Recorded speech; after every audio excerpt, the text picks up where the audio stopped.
哲学者の石、天上の石、大エリクシル、赤きティンクトゥラ、第五実体。賢者の石にいくつもの呼び名があるように、その形状は石であるとは限らないようだ。だがこれは不完全品だ。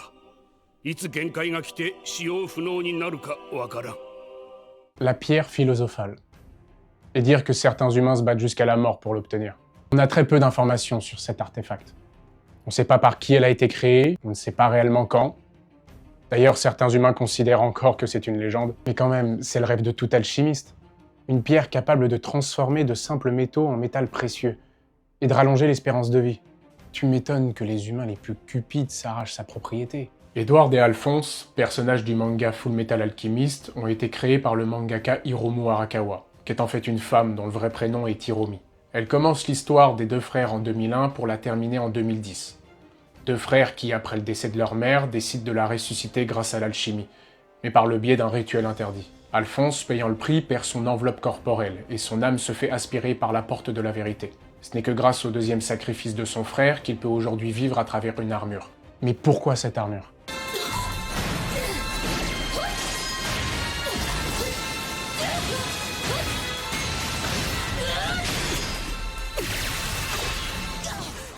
En fait, les légendes de chevaliers fantômes existent depuis des siècles. Que ce soit les guerriers maudits d'Odin ou le cavalier sans tête, on a de nombreux mythes provenant de cultures différentes qui sont apparus entre le XIe et le XIIIe siècle. Ces cavaliers sont souvent symboles de la mort, et ils ont inspiré de fortes croyances comme celle du Sleepy Hollow ou de la chasse sauvage. Mais il y a quelque chose qui m'embête avec l'armure d'Alphonse. Bien qu'elle soit faite de métal comme tous les autres chevaliers, sa forme ne représente en rien les proportions habituelles. Comme si son armure cherchait à nous représenter quelque chose d'autre. Quelque chose d'autre comme... Ouais, c'est ça, un golem. Dans la deuxième moitié du XVIe siècle, un érudit et philosophe juif, au nom de Rabbi Lov, s'inquiète pour la sécurité de sa communauté. Les juifs persécutés à cette époque dans le Saint-Empire germanique craignent pour leur existence. Du coup, c'est à Prague, ancienne capitale de l'Empire, que la communauté décide de faire recours à la magie et au pouvoir de Dieu. Pour ça, elle demande à Rabbi Lov de procéder à un rituel. L'homme, avec ses disciples, crée un golem fait d'argile, il lui applique une marque au niveau du cou signée Emet, vérité en hébreu. Le golem prend vie comme si une âme avait intégré le corps d'argile, devenant ainsi un protecteur naturel et invincible. Donc Alphonse est un golem. Dans une coquille vide semblable à un colosse, on a placé une marque au niveau de son cou pour y insuffler la vie. Alors certes, le nom d'Emmet crée la corrélation avec un autre personnage d'un autre manga, mais les religions et leurs croyances sont souvent détournées à des fins créatives, comme l'alchimie par exemple. La magie dans la religion juive est liée au Kabbale, qui a pour symbole un cercle dérivé pour représenter l'alchimie. La vérité avec un grand V, elle, est un des différents noms donnés à Dieu dans le catholicisme, apportant du sens à qui appartient cette porte. Alors tel le golem, Alphonse se comporte comme le gardien des persécutés. Un cœur chaud, dans un corps froid. この非常時に何拾ってんだよ。だってあの騒ぎの中一人ぼっちだったんだよ。お前はいつも野良猫拾ってはこっそり体の中で飼いやがって捨ててこい。兄さんの人暮らしこんなにおとなしいのに。大丈夫、落ち着いて。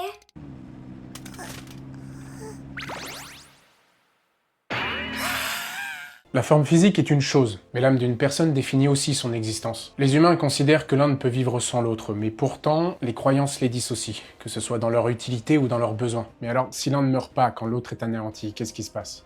Les Slaves, peuple à l'est de l'Europe, ont souvent rattaché leurs histoires avec la mort. Mais une seule parle d'un homme qui a réussi à s'en échapper en jouant avec son âme. Kochei l'immortel est un sorcier, à l'aspect d'un vieillard squelettique et repoussant, avec une peau parcheminée et des yeux brûlants de haine. Faible physiquement, il compense ce manque avec sa magie et ses serviteurs pour asseoir son pouvoir. Comme tout bon vieux conte impliquant une quête de héros, Kochei l'immortel en est l'antagoniste. Le sorcier enlève la princesse et la garde prisonnière, s'ensuit le fameux voyage du héros qui parcourt le monde pour venir la libérer. La particularité de Kochei, c'est qu'il ne peut être tué. Après avoir réussi à séparer son âme de son corps, il la renferme dans un objet. Kochei devient alors immortel. Cependant, si cet objet est détruit, le sorcier meurt instantanément. Alors que faire ? Donc il décide d'enfermer son âme dans une aiguille. Objet presque indiscernable à l'œil nu, mais beaucoup trop fragile.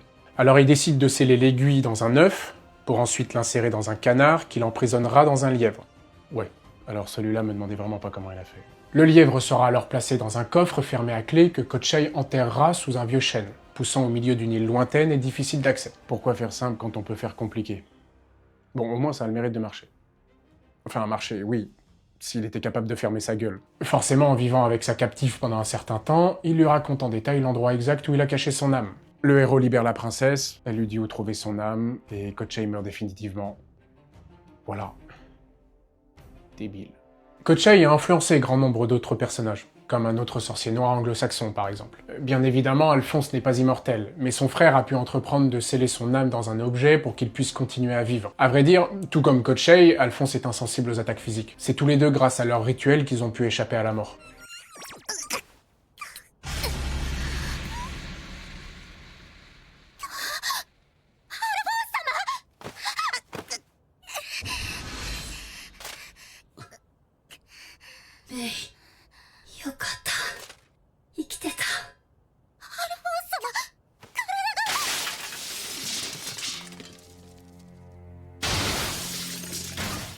Le pacte a un prix.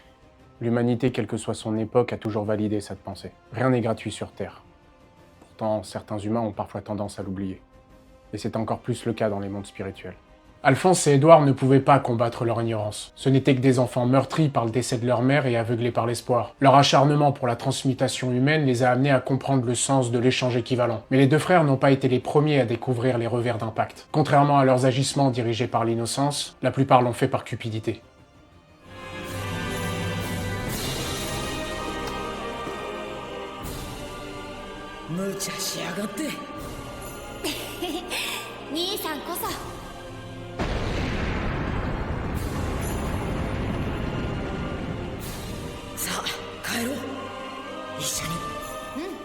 Johann Georg Faust est un alchimiste et astrologue itinérant ayant vécu entre le XVe et le XVIe siècle. Il y a peu de choses à dire sur lui, excepté une.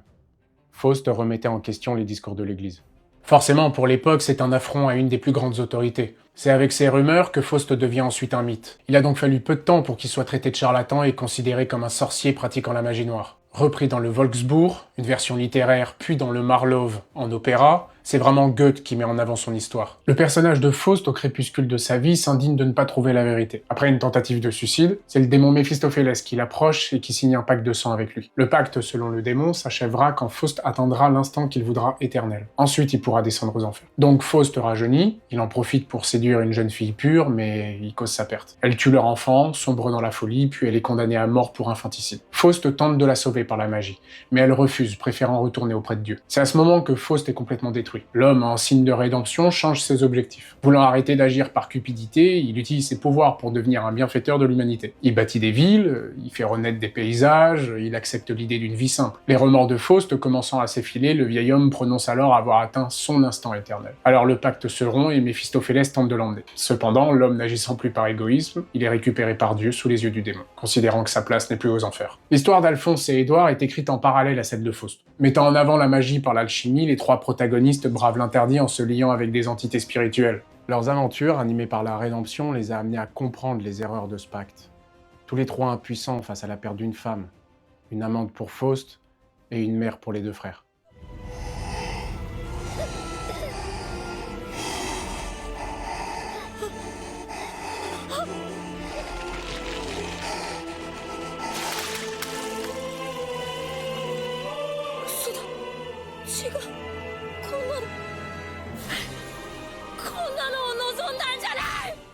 Bon, bah voilà. Désolé de vous laisser encore une fois, mais l'heure tourne. Et cette fois-ci, je veux vraiment pas rater le rituel. J'ai toujours détesté l'alchimie.